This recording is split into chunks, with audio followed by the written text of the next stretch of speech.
Hey, Barb.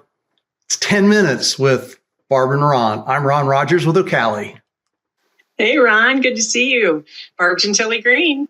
We have an exciting guest today. We have a very exciting guest today, a very professional guest, works with many districts, and just, you know what, a person that the Ohio UDL Collaborative could not live without.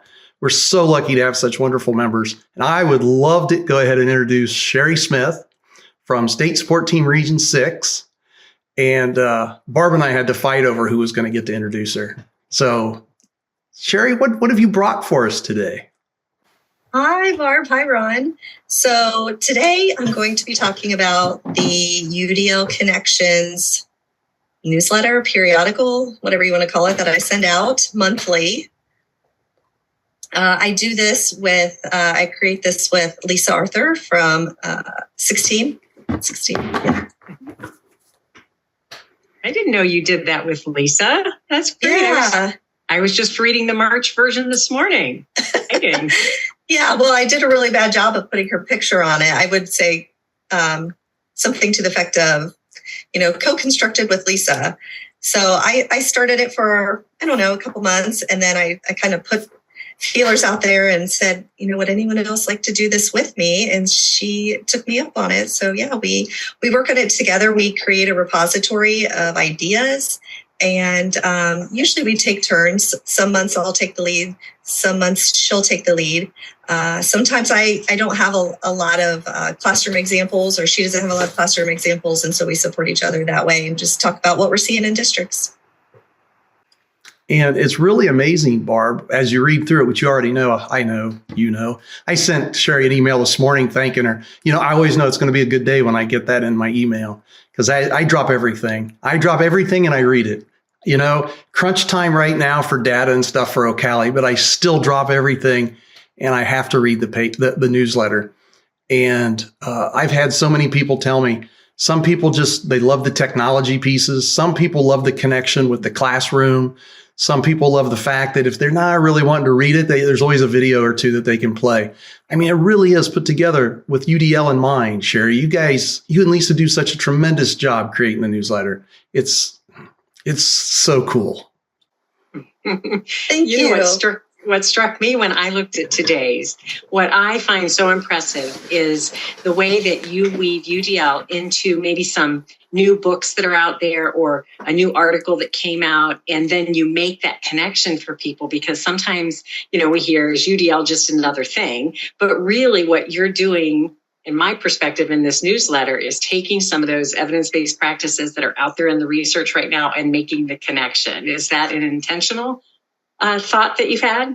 It is. And that's why Connections is in the name now. It was UDL Updates or UDL Newsletter. And I said, what we're really doing is trying to make connections. Ever since I've been a UDL trainer, one thing I've always heard is, well, what does that look like? It seems like too much theory. And I wanted to try to give people real world examples of what it looked like in practice. The UDL Collaborative worked really hard on the practice profile. I know you remember that, Barb. We took a year to write it. And so I wanted to highlight that tool because, we worked on that. We created that so we could finally answer that question for people. Well, this is what it looks like. And then that still wasn't good enough. People still were like, oh, I'm unsure. This is what the practice says, but I don't know what it looks like in my classroom. So the skill builders were developed and they're linked in the practice profile to help inform training to build those skills so teachers would be confident. But what I finally decided was, I'm just going to pull examples that I see from the field, whether they know they're doing it or not, and highlight them and make the connections. So when I talk to the teachers, if they've planned it intentionally, I can kind of high five them. And this is a nice example to share. But if I see it happening with teachers who aren't aware, I can say, hey, is that effective? Well, yes, it is. Do you know why? Because you're activating these learning networks in the brain. And so I'm trying to make them more consciously competent in understanding, there's a framework I can go back to inform my practice. So, that was initially why I started it. You're nailing it.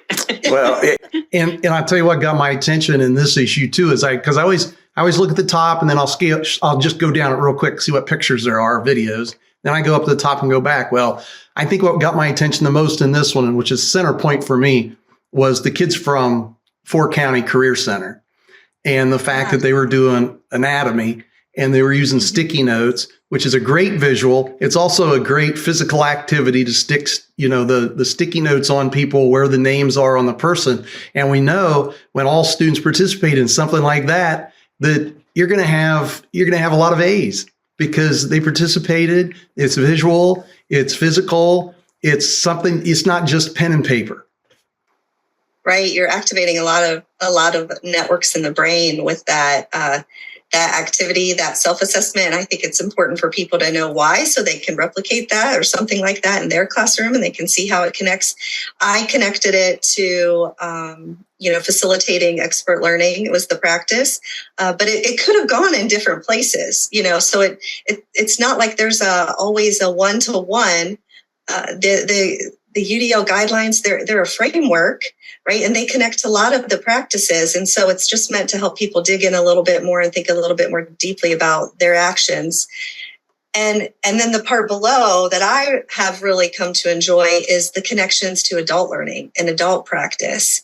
So as a UDL leader, how can you have this kind of design mindset with the learning you're facilitating, whether it's a meeting or a training or a coaching session, or you're collecting data? Is it flexible? Are people engaged? So I try to bring it to that leadership level as well. Yeah, I'm glad you mentioned the leadership level, because that's so important. And, a lot of classroom teachers, they're classroom teachers, but you know what? A lot of classroom teachers are really leaders, and not just leaders in their classroom, but they're school and district leaders a lot of times, because of the way we're arranged in Ohio now with the Ohio improvement process. It's pretty nice. Absolutely. If you're facilitating expert learning and what I like to call expert practice at the teacher level, you are engaging them to be leaders in their teams, in their teacher teams, in their buildings, and they're then modeling that for their students. So they're engaged. They're helping their students to be more engaged, all for the goal of expert learning. So, Cherie, who gets this Connections newsletter, and how could others? That's a good question. So I initially was sending it out to just my region. Lisa and I write it together, and she sends a version out to her region with specific training or training that's specific to her region is what she highlights. And then I'll highlight anything specific to mine. But it also goes pretty much everywhere. What's really cool about SMORE is the analytics.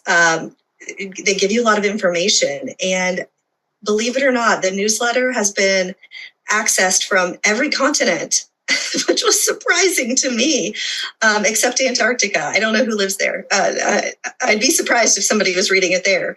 But I just think that's wonderful. So any way to sign up for the newsletter is on the newsletter, there's a button. So if you scroll down there, you can access the archive newsletters, and then there's a button that says sign up for the newsletter. It's the Google form. So if you sign up for it, I'll put you on the list, and I check every month to see if anyone new has signed up, and then I add them to the list. I think there's a way in SMORE where people can add themselves, but I'm not that much of an expert, so I'm not sure what that looks like. So that's why I added that separate button. That's great. I got to throw this. I got to throw this out there for you, Cherie. This is a challenge. Okay. When you said they're from every continent, from all over, I loved hearing that. I just love hearing that. I think that's incredible that you know it. I think it's incredible that it happens. What I'd like you to do maybe in your next newsletter is challenge people to take a picture of themselves next to something like that's historic or whatever. And maybe they have to hold something. Maybe they have to make a copy of the front page, or maybe I don't know. Y'all let you figure that one out. But then have them send you the picture, and then you could highlight it from all these people from all around the continents. Wouldn't that be cool? Yeah, like where in the world is UDL Connections? Yes, there you go, right there. What do you think, Barb? Great idea. I love it. I think that'd be fun. You don't have to feel challenged to do it, but I'll try to work it in. It is sometimes quiet. I feel like I'm just sending, I'm not always receiving. And so I've started to ask for more examples or, feedback or, just opening up the door to have two-way communication. So it's not always me just sending out a message. I can hear from the people that are reading it. I have had a couple of people say that they're saving the newsletters and they're making a Padlet and they're sharing it with their folks that way. And then we've had people recently, Lisa and I are hosting these kind of brown bag theory to practice sessions, every fourth Friday. So we've had people join and say how they're using different strategies in the newsletter. So that's been nice, but I would like to connect with the audience a little bit more. Ron, maybe that's something I'll consider. Okay, you consider that. And while you're considerate, we're pretty much out of time. So Ron is out. Thank you so much, Cherie. You're welcome. Thank you, Cherie, for doing that. I'm always amazed by your knowledge and how deeply you have an understanding of UDL, and being able to share that in such accessible ways with people is another one of your strengths. So thank you for that. And it's great to see you again. And with that, Barb is out. Thank you. Bye.